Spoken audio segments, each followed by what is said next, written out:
ஒன்றே குலமென்று பாடுவோம், ஒருவனே தேவனென்று போற்றுவோம்.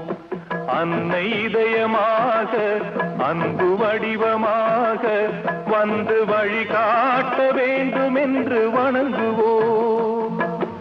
ஒன்றே குலமென்று பாடுவோம், ஒருவனே தேவனென்று போற்றுவோம். அன்னை இதயமாக அன்பு வடிவமாக வந்து வழிகாட்ட வேண்டும் என்று வணங்குவோம். ஒன்றே குலமென்று பாடுவோம், ஒருவனே தேவனென்று போற்றுவோம்.